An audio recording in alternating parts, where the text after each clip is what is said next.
Namasté les divines et les divins, j'espère que vous allez toutes et tous très bien. Après un petit moment d'absence, voire plusieurs semaines d'absence, me voilà de retour. Oh, rien de grave, juste pas assez de temps pour tout faire, hein, avec les hobbies, hein, que ce soit l'écriture ou autre. Donc voilà, je reviens avec l'horoscope au lendemain des élects. Donc peut-être aussi un peu pour vous divertir la tête et puis faire baisser toute cette tension qui peut exister en ce moment. Donc, comme d'habitude, vous ne prenez que ce qui vous concerne, ce que vous ressentez. Hein, si votre signe principal ne vous parle pas, vous pouvez aller voir votre ascendant. Hein. Le signe de la Vierge ne va pas forcément parler à toutes les Vierges. Hein. C'est pour ça que je vous conseille d'aller voir votre ascendant et de prendre que ce qui vous parle réellement. Donc sinon, vous trouverez en dessous de la vidéo toute la description des jeux utilisés, hein, pour ceux que ça intéresserait, ainsi que la musique utilisée. Donc ça sera l'horoscope pour la semaine du 25 avril. Bon anniversaire à tous ceux qui vont le fêter durant cette semaine. Et donc normalement ça va être le premier décan des taureaux et des taurettes. Donc voilà, sinon, rien de particulier. Je vous souhaite une bonne écoute, une bonne vidéo et j'attends vos commentaires, vos différentes réflexions entre guillemets. Et puis, bah, n'oubliez pas de partager. Hein. Voilà. Donc, je vous souhaite une très bonne semaine et à très bientôt. Bonne écoute. Namasté.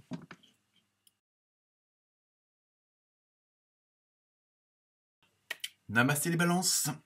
Alors, pour vous, cette semaine, alors la carte du tarot des rêves du chaman, on va dire c'est une carte d'ordre général, hein, pour la semaine. Ça va vous donner un petit peu l'ambiance.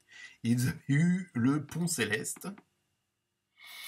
Donc, très belle carte. On voit bien que vous allez vers où vous voulez aller, vers la lumière, hein, vers le bout du tunnel pour certains ou certaines d'entre vous. Et donc, possibilité d'union. Hein. Donc ça, après, faut le prendre au sens large. Hein. L'union, ça peut être une association pour une entreprise. Bon, l'union, le mariage, tout simplement. Peut-être mettre, je veux dire, souder certaines relations avec d'autres personnes. Hein. Donc ça peut être aussi amical. Il n'y a pas que... Mais je vous dis, ça peut être aussi d'ordre professionnel. Il y a vraiment ce côté où vous allez avancer dans une certaine osmose, mais pas tout seul. Hein. Donc, vous allez gravir les marges, vous allez aller vers le soleil.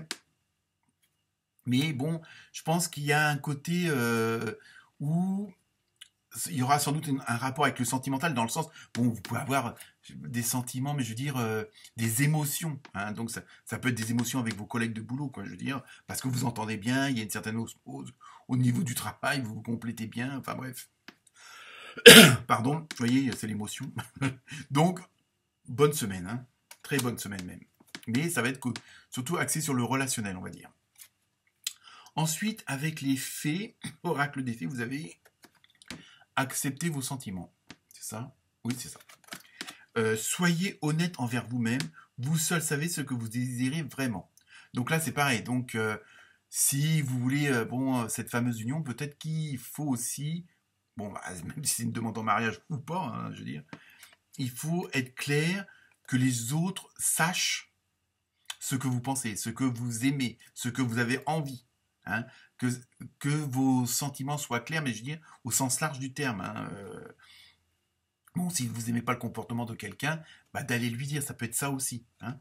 Bon, ça ne veut pas dire rouiller dans les brancards, mais bon. Ensuite, avec l'oracle de l'intuition, vous avez eu la clé.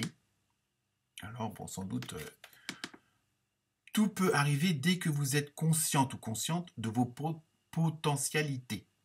Donc peut-être que vous avez encore des doutes sur vos capacités, sur votre façon de vous mettre en avant, d'être, comment dire, un leader ou une leaduse. Hein, je ne sais pas si ça se dit, mais c'est pas grave. Il y a vraiment ce côté-là.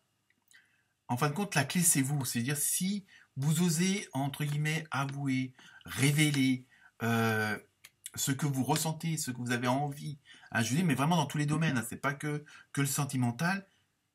À partir du moment où vous allez avoir ce lâcher prise émotionnel ou relationnel, hein, parce que peut-être que vous avez certaines réticences par rapport à des personnes, mais peut-être parce que vous ne les connaissez pas assez ou que vous n'avez pas exprimé ce que vous vouliez vis-à-vis de ces personnes-là, donc automatiquement, elles ne peuvent pas savoir ce que vous avez dans la tête ou dans le cœur. Hein. Donc voilà. Donc à partir du moment où vous allez lâcher prise sur vos ressentis, sur vos sentiments, sur vos émotions, tout va se débloquer.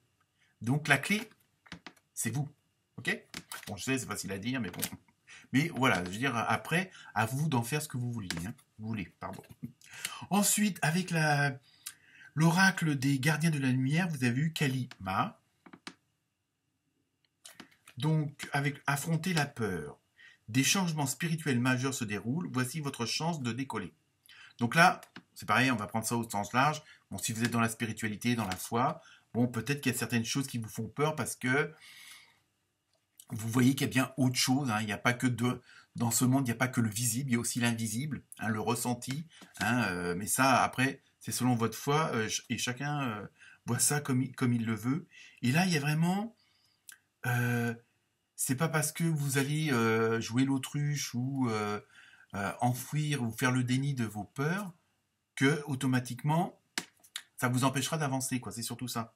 Hein. Donc, il faut vraiment lâcher prise au niveau de ces sentiments-là. Vous avez peut-être des peurs qui sont pas aussi, entre guillemets, terribles que ça. Hein. Parfois, on se fait tout un monde et puis on gâche des mois, des vies, des années à pas avoir osé dire certaines choses, faire certaines choses. D'accord?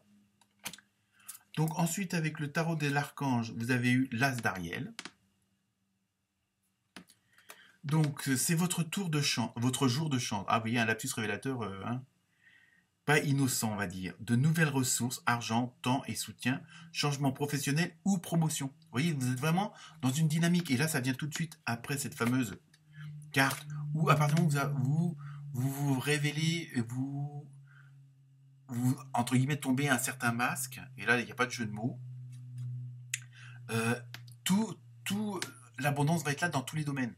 Hein, que ce soit l'argent, le temps, le soutien, les changements professionnels, tout va vous réussir à partir du moment où vous exprimez ce qui vous inquiète, ce qui vous stresse, ce qui vous fait peur, mais et aussi ce que vous aimez, ce que vous voulez. Donc, si vous l'exprimez pas, là c'est vraiment, voilà, on est vraiment dans l'introspection où il faut extérioriser ce que vous avez à l'intérieur, que ce soit au niveau des émotions, des sentiments, hein, des pensées, des paroles. Voilà, il faut oser le dire et automatiquement à partir de là c'est vraiment la clé. Là c'est vraiment significatif. Hein. Je termine par la carte mystère où vous pouvez vous poser votre question et on reste dans le domaine. Affirmez-vous. Vous voyez, tout, c'est des jeux différents, mais tout est en corrélation. Donc, pour vous, cette semaine, les balances, vous savez ce qu'il vous reste à faire. Namasté.